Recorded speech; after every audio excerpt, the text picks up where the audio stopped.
Hi అండి, welcome back to my channel. ఈ వీడియోలో టేస్టీ అండ్ హెల్దీ రాగి మురుకులను ఎలా ప్రిపేర్ చేసుకోవాలో చూద్దాం.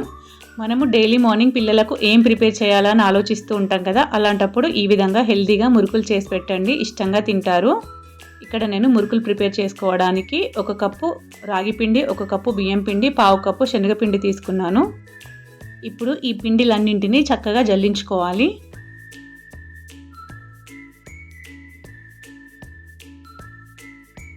ఈ పిండిలన్నింటినీ చక్కగా జల్లించుకున్న తర్వాత ఇందులో రుచికి సరిపడా కారం వేసుకోవాలి. ఇక్కడ నేను 4 టీ స్పూన్స్ కారం వేసుకున్నాను. మీరు మీ రుచికి సరిపడా వేసుకోవచ్చు. అలాగే రుచికి సరిపడా ఉప్పు వేసుకోవాలి.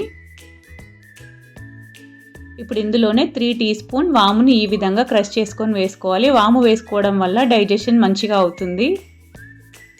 అలాగే 3 to 4 టీ స్పూన్స్ నువ్వులు వేసుకోవాలి. అలాగే కొద్దిగా వెన్నని కరిగించి వేసుకోవాలి. మీ దగ్గర వెన్న లేకపోతే నెయ్యినైనా కరిగించి వేసుకోవచ్చు. ఇలా వెన్న వేసుకున్న తర్వాత మొత్తం పిండికి అంతా పట్టేలాగా కలపాలి. పిండిని చక్కగా కలుపుకున్న తర్వాత ఇలా ప్రెస్ చేస్తే పొడి పిండి ఇలా ముద్దగా రావాలి. అలా వస్తేనే మనకి మురుకులు గుల్లగా వస్తాయి. ఇప్పుడు ఇందులో వేడి నీటిని వేసుకోవాలి. ఇది సీక్రెట్ ఏంటంటే వేడి నీటిని వేసుకుంటేనే మనకి మురుకులు గుల్లగా క్రిస్పీగా ఉంటాయి. చల్లనీళ్ళు వేసుకుంటే గట్టిగా ఉంటాయి. ఈ పిండిని చపాతీ పిండి కంటే కొంచెం మెత్తగా కలుపుకోవాలి.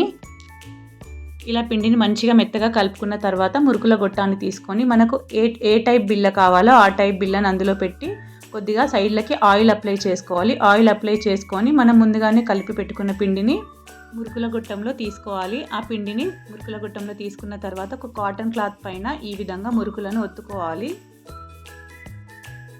కావాలంటే మీరు డైరెక్ట్గా మూకుడులోనే ప్రెస్ చేసుకోవచ్చు. ఈ విధంగా విడివిడిగా మురుకులన్నీ ప్రెస్ చేసుకోవాలి. ఆ లోపు స్టవ్ పైన మూకుడు పెట్టి అందులో డీప్ ఫ్రైకి సరిపడా ఆయిల్ వేసుకోవాలి. ఆయిల్ హీట్ అయ్యాక ఈ మనం ముందుగానే ప్రెస్ చేసి పెట్టుకున్న మురుకులను ఆయిల్లో వేసుకోవాలి. ఈ మురుకులను మనము మీడియం టు హై ఫ్లేమ్లోనే ఫ్రై చేసుకోవాలి. త్వరగానే ఫ్రై అయిపోతాయి.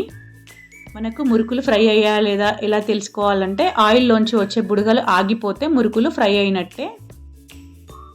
ఇలా మురుకులు చక్కగా ఫ్రై అయ్యాక ఈ మురుకులను ఏదైనా చిల్లుల గిన్నెలోకి తీసుకోవాలి. ఇక్కడ నేను స్టార్ బిళ్ళతో కూడా మురుకులను ప్రెస్ చేశాను. ఈ విధంగా చేసిన పిల్లలు ఇష్టంగా తింటారు. వీటిని కూడా ఇలానే ప్రెస్ చేసుకొని ఆయిల్ హీట్ అయ్యాక ఒక్కొక్కటిగా విడివిడిగా వేసుకొని ఫ్రై చేసుకోవాలి. ఇలా మురుకులను ఒకే రకంగా కాకుండా ఒకే పిండితో డిఫరెంట్ టైప్స్లా చేసి పెడితే పిల్లలు ఇష్టంగా తింటారు. ఈ మురుకులు కూడా చక్కగా ఫ్రై అయ్యాయి. అంతే అండి, వీటిని తీసి ఒక చిల్లుల జాలీలో వేసుకోవడమే. ఈ మురుకులను ప్రిపేర్ చేసుకోవడం చాలా ఈజీ అండ్ సింపుల్గా ప్రిపేర్ చేసుకోవచ్చు. క్రిస్పీగా అండ్ టేస్టీగా ఉంటాయి. మీరు కూడా ఒకసారి ట్రై చేసి ఎలా వచ్చాయో కామెంట్ బాక్స్లో కామెంట్ చేయండి. Thank you for watching this video. Please like, share and subscribe my channel.